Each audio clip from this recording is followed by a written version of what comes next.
is the beginning of something revolutionary. Standing in line to see the show tonight, and there's a light on, heavy glow. By the way, I tried to say I'll be there, waiting for. Hello, everyone. Welcome to the Youth in Power podcast, facilitated by the Anderson Munger YMCA, the official, unofficial California YNG podcast. Today, I have my fellow Anderson Munger delegate, Maliha, and we are super excited to interview one of our first guests, Kayla Ring, who's running for your 78th Chief Justice from the Collins and Katz YMCA. And we're super grateful to have her here on the show today to talk a little bit about her platform, her YNG experiences, and experiences outside of YNG. So without further ado, can I ask you, can you teach us your delegation callback? Oh yeah, definitely. First of all, hi, if it's just you're just listening on audio, but it's so good to be on this podcast. Our delegation callback is West Side. So when we say Collins and Katz, you shout West Side, and you gotta have like that kind of like West Side. Like you gotta have like the levels West to Side. Yeah. A lot of the callbacks have like the two-syllable thing, right? Like Amy. Like that's, Anderson Munger's callback. But yeah, I love the West Side. It's super iconic. Camp Surf, everybody was always saying West Side. And yeah, it's a great callback. Thank And you. yeah, can you lead us with our second question? What is your favorite part of being in your delegation?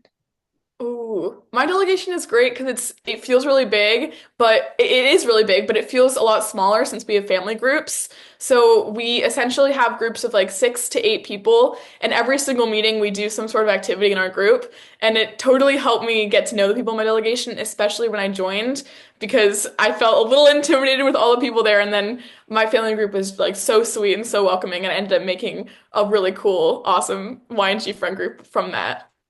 That's great. Yeah, our delegation, since we're kind of growing, we actually started family groups a little bit this year, and it actually works out super well with trying to like work on like different like connections between delegates, especially since our like delegation like blew up and we got like, I mean, I don't think as big as like your delegation, but like we're like 50 people now. So Whoa. yeah, and like before it was like I think 2 years ago it was like 14 people. So it was like Oh a huge culture shock for us. But that's just like showing how YNG is like growing statewide too. Like a bunch of delegations are growing, but it's also my important to uphold those like connections between the delegates. Yeah, I totally And, agree. yeah, yeah. And then my next question, you're probably asked this a lot, but what made you run for like Chief Justice as opposed to like another role? That's a great point. Well, I kind of if I was I knew that I wanted to run for one of the big 3 positions because I wanted to have a larger platform for the my like my campaign for justice and making sure that we can have the funding and awareness for innocence projects. But it was never a question of not doing Chief Justice because I've always been super into the judicial system and mock court and like I was in the Supreme Court program area last year and this year. And I've always been a huge fan of the judicial system and just learning about it, and it's so cool to me. And what really solidified that, I think, was last year when I was in the Supreme Court and Emi Sakamoto was the Chief Justice. She had such a great vibe for the Supreme Court, and I'm super excited to see what Brooke does with the vibe too, because I know it was super fun in Bob as well. But I just remember being in SAC last year, and it was so much fun. And I think it was largely because she set such a good tone for the Supreme Court. And so that's what really inspired me to run because I knew I wanted to do something, but she definitely solidified my goal and was like, okay, yep, Emmy, I'm gonna be like you.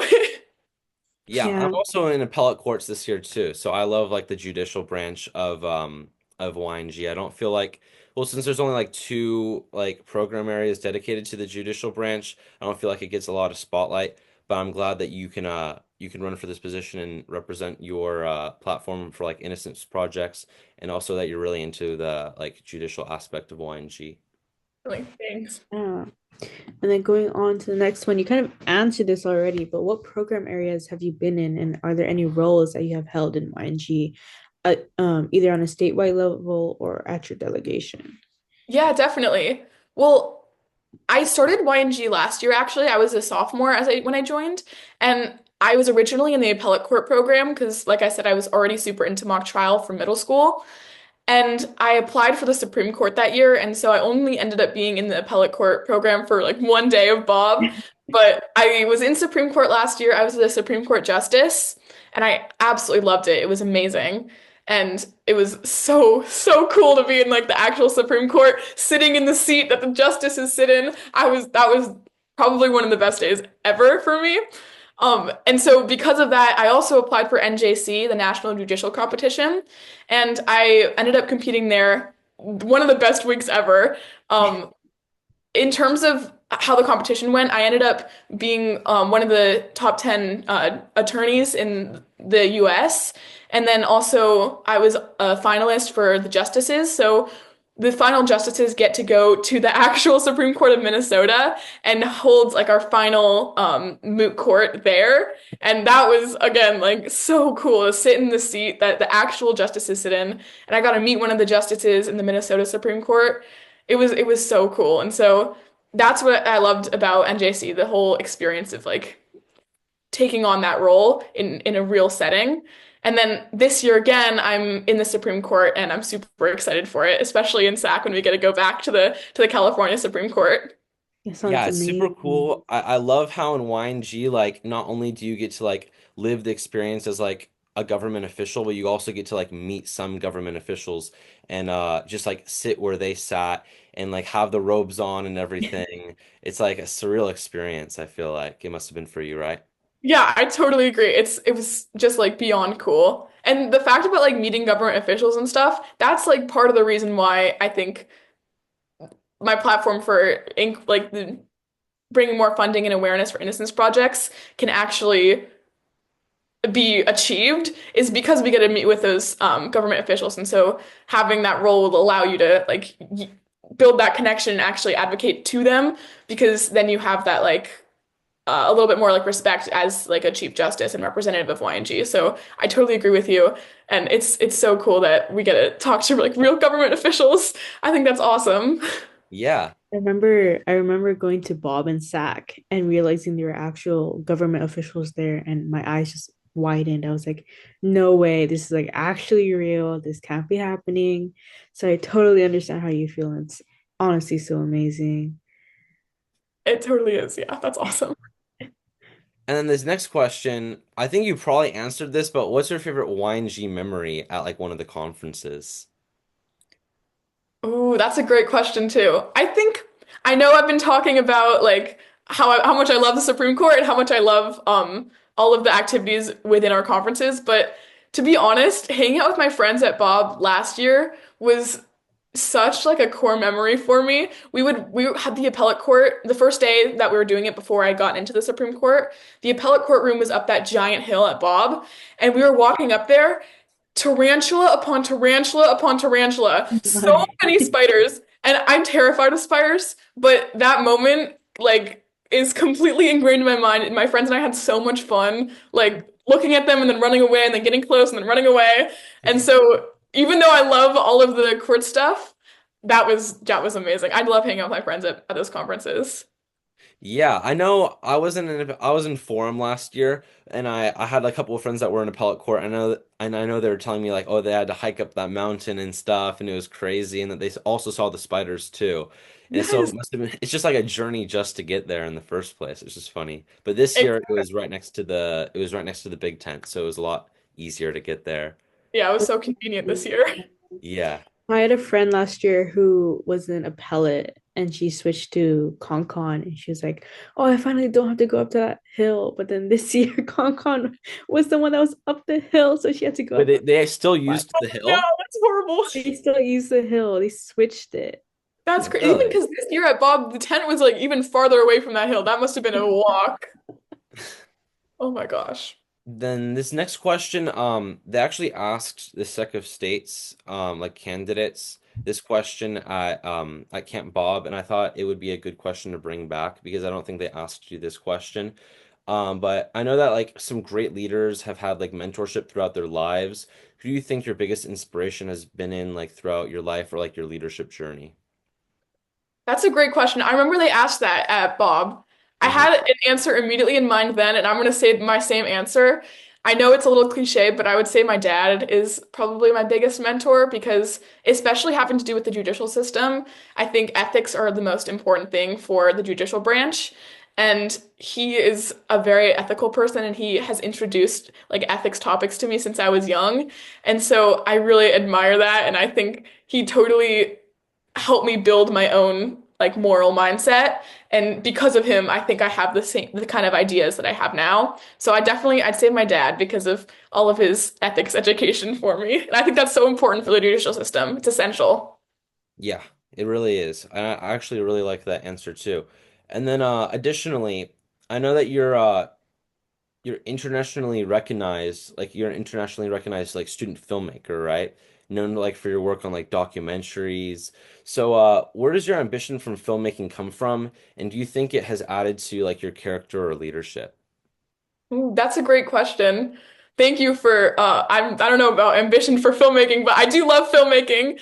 I think it started in middle school when our school had a film festival and it was all of the theater kids really wanted to film for it. And of course, I was definitely a theater kid, so all my friends were making movies. And I started out trying to figure out my topic, and I was experiencing anti-Semitism at my middle school. And so I ended up making a documentary about the anti-Semitism that I was seeing in my middle school. And it just happened to be that a documentary was my first film, but I totally fell in love with making documentaries. And I think it's like honestly the perfect intersection for me between social justice and filmmaking because I love interviewing people. I love hearing other people's stories and stuff. And so I've always been like super passionate about documentaries and filmmaking and stuff. So it's really I've always considered myself like half youth and government politics person and half filmmaker like like what's it called? Like a creative like whatever you call Yeah. it. But I always feel like I'm split, but I think documentaries are the perfect middle ground for me. Yeah, yeah, That's so, you're living the best of both worlds with that way, right? Yes. what's your favorite filmmaking memory? Ooh. I think I would have to say last year I made a documentary. I called it Window in the Wall. It was about humanizing Israelis and Palestinians by finding their similarities. And so I interviewed Israelis and Palestinians and talked about like a lot of their cultural overlap because there is a lot of cultural overlap. And I remember I was contacting somebody who was living or I think he still is. He's living in the West Bank, and I was texting him on WhatsApp because I know there's a huge time difference and that's like the communication. But I found out it was 5 a.m. and he texted me and he said, "Okay, I'm ready in 15 minutes at 5:15." And I had school the next day. And so I immediately got on a Zoom call with him and it was actually one of the best interviews I think I've ever conducted. It was so much fun and it was so like enlightening for me. And so I love interviewing people and I love learning about different like cultures and different perspectives. So I think that was the best filmmaking memory. It was so it was just so amazing. And it was cool to do it like at 5 in the morning when I was like, oh, nobody at school know that I did this cool interview in the morning and I get to go all nonchalant when I did this awesome interview. That's honestly so inspiring, the fact that you were able to reach out and do that. And we've mentioned your experience in the Friendship Circle organization. Can you tell us more about your experience as a student board member? Definitely. Yeah, the Friendship Circle is a organization that connects neurotypical and neurodivergent teenagers and kids, and we just basically hang out. We hang out once a month as a big group, and then we hang out weekly. I've absolutely loved being in the Friendship Circle. Last year, I started as a regular volunteer, and it was honestly like the best part of my week every week. And I have one of my buddy Gwen, we hang out once a week, and not I haven't been as consistent this past couple of weeks because of all the fires and everything crazy, but she's literally like I like consider myself like really good friends with her. We have an awesome relationship, and she totally changed how I define friendship because we have like the opportunity to like hang out and we're listening to music. She loves Wicked and we're just like having fun, even though she is nonverbal. So we found ways to hang out and build connections even without necessarily talking to each other.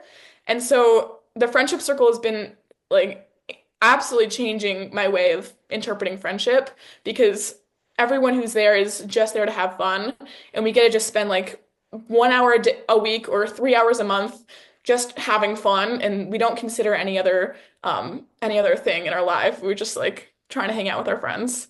So it's really great. And being a student board member this year has been really awesome planning events and making sure that other people can join and volunteer and more kids can join the program.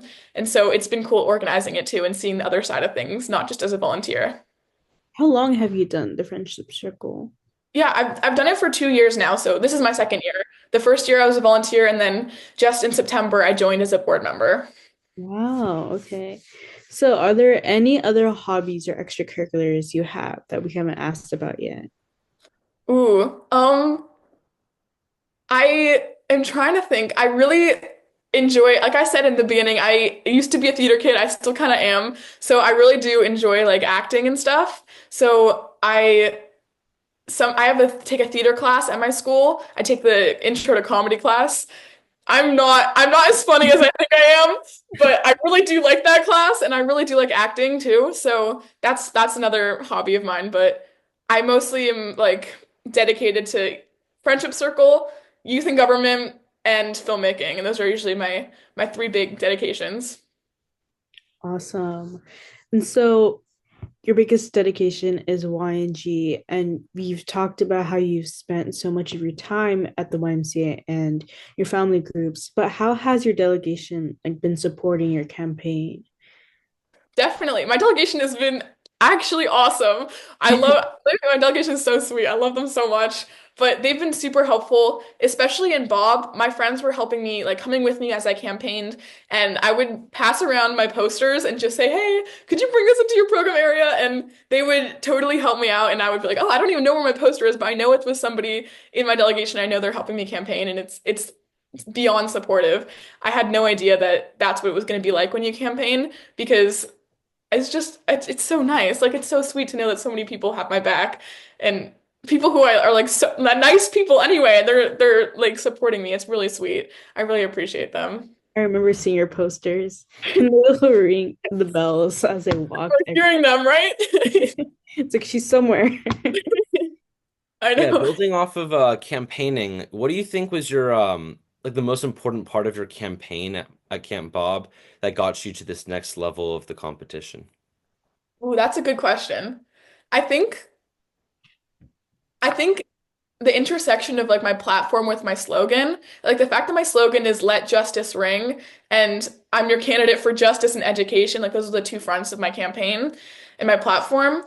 I think the fact that I can tie in my desire to increase the funding for those innocence projects to get more innocent people out of prison and tie that into my slogan, I think that's kind of helpful just so people can like immediately recognize that justice is what I'm standing for and like ring is kind of catchy with justice. And so I think it's a good way to associate me with the Innocence Project and associating me with increasing the funding so we can get more innocent people out of prison. Yeah, and then also you were mentioning your famous slogan, "Let Justice Ring." Can you describe like the aha moment that you had like behind that, like coming up with like the famous slogan, or like why did you decide to like word it like that? That's a good question. Um, well, I got really lucky. My last name is really good for slogans, ring, Yeah. but I I think, well, I know that justice, I knew that I was going into knowing that I was going to work on the Innocence Project as a main part of my platform. And so I knew that justice was going to be a part of it. And I don't know, it kind of just like made sense. Like justice ring, let justice ring. I don't know. It flowed. And also, to be fair, ChatGPT did help me take those ideas and put it into a few options for me. But I didn't know that I was coming in with that platform, and ChatGPT helped me with Came in options. clutch. Yes. And then I mean you've been bringing it up throughout your whole campaign and throughout this whole interview. You've talked about your work for like the Loyola Project for the Innocent. Um, can you tell us like what inspired you to like join that initiative, and then like what did you get out of it? And this was over the summer, correct? That you did Yeah, it? it was over the summer. Hmm. Um, well, I initially joined it by just emailing the director of the program, Hmm. and I said, "Hey, any internships, like anything I could help you out with?" And so luckily they gave me an interview and I got to work there over the summer. But the reason why I wanted to join was because I think in middle school I did the mock trial team and I was like, "Oh, the judicial system, this is so cool. This is perfect. This is awesome." And then I was like, "Oh, wait, it's not perfect. Wait, this is not, there's a lot of issues with the judicial system." And Hmm. so I had like a whole phase where I was like trying to figure out why everything was going wrong, like why it is that some people have completely unfair trials, why it is that some evidence is made up or lied about, or why sometimes testimonies can be revoked, but then the original testimony that was revoked is still taken. I was kind of like really like obsessed with it and trying to look it up. And so through that, I found out that innocence projects exist. And so my mom helped me. I'm really glad she helped me find the Loyola Project for the Innocent, which is the one that's closest to me. And she helped me craft like the initial cover letter email. And so that's why I wanted to join, and that's why it was such a cool experience. And if you want, I can the experience. The reason why I loved it so much is because it was, even though I'd been doing all that research and like trying to figure out why everything was going wrong, being able to read the transcript summaries and being able to investigate the cases by contacting family members of our clients and contacting like past attorneys and trying to get evidence and all this kind of stuff, it felt more real than just looking it up online, or it felt also more real than going over like mock trial case packets. Like when you're reading the actual case, it's like you're watching the trial happen in front of you. And so that was really eye-opening for me. Like I could actually understand what was going wrong and this is what was happening. And it was crazy to see everything that was unfolding. And there's a lot of things that weren't investigated when they should have been, and a lot of things that were done improperly. And it's insane to see that so many things are passing in the judicial system that really should not be in a system that's supposed to be like staying with the law and making sure that it's ethical. Like I said earlier, like it's all about being ethical. And so it was crazy to me to see in real life how unethical it can be. So that's why I wanted to advocate for increased funding for this program because it's so important. Yeah, Honestly, do you imagine that's yourself doing that like after college too, or like something similar? Yeah. Totally. As soon as within like the first week that I was there, because I've always known that I wanted to be an attorney or some sort of person in the law. I'm like, okay, my pro bono work for sure going to the Innocence Project. So within like the first week, I knew that I wanted to do more when I become a lawyer, hopefully. Fingers crossed. But I definitely, I'm going to continue it this summer, and then hopefully, even if when I'm in college or past college, whatever it is, I want to try to keep going because I think it's so cool. Yeah, yeah. You're gonna get that lawyer position, I'm telling you right now. Hopefully, I really want to. you're practically one already. With your past experience doing this, the Innocent Project, and then your competitions for the Supreme Court, we probably already went over this, but just briefly, can you describe your experience being a Supreme Court justice and maybe like explain or try to convince new delegates on why they should try to apply and what the benefits of it is? Definitely. To anyone who wants to apply for the Supreme Court, 1 gazillion% do it. Anything also for NJC, if you're thinking of applying or you're in the appellate court program or any program and you are interested in it, 1 million times over apply because it's so much fun. And it was amazing because I like I said, I was doing those like mock trials in middle school, and I had done a few like debates and mock court things. But it's so different doing it in youth and government because we're in kind of like a team. So last year as a justice, we were in a team of justices, and all of us were going over the case together. And we had our awesome advisors. They were so great, like reviewing all the information because a lot of it is in like legal jargon, and so gotta like interpret that. But they were so helpful, and it's a really easy to understand process once you get started. So it's worth it for sure to do it. It's just fun. It's a little bit of extra work, but it's all like exciting work. Like when you read the case packet, you can be like, oh, this happened. Oh my gosh, this sets precedent for this. Oh my gosh, we could do this. So it's so cool and it's really exciting. So I definitely suggest applying. It's like your own little drama in your hands. Yes, exactly. 1,000,000%. That's why I love it. It's like watching a TV show, but like you're reading it and you get to imagine it. Okay, awesome. And so, from your past posts and speeches, we came across the phrase, I'm your candidate for justice and education. Why do you believe it is important to advocate for education in this day and age? Definitely. That's a really good point. Because I know I have been talking a lot about justice in this podcast so far, but education is a huge part of that. And I know it's cheesy, but education is the only way that we can get to justice because people really need to understand the system. They need to understand not just their own program area, but all three branches of government. Because when we vote, we're going to be voting on issues that affect all three branches. And so that's why my education platform is twofold. It's one so that people in YNG can have like cross-program area education so that we can really understand the whole government. I mean, of course, we're not going to be able to fully understand it like an adult, but at least to know more about it because I feel like some people might not understand like the legislative branch if they're the appellate court or if they are in the ledge houses, they might not understand the judicial branch. Like it's so important that we do understand all of them.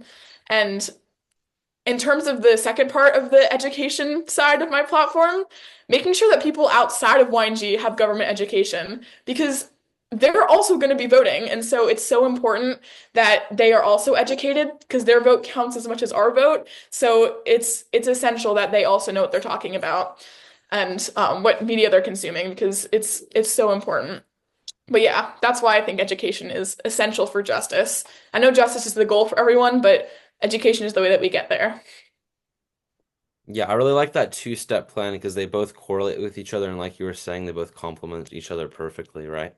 Thank you. Yeah. And then our last question, um, in this like campaign season, you've probably been able to like spread your message and like the policies that you wanted to like implement.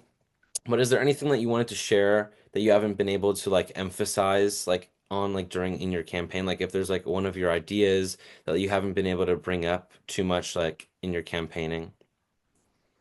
Um, I think most of the ideas that I have for my campaign for what I'd be doing as the Chief Justice, I have talked about them.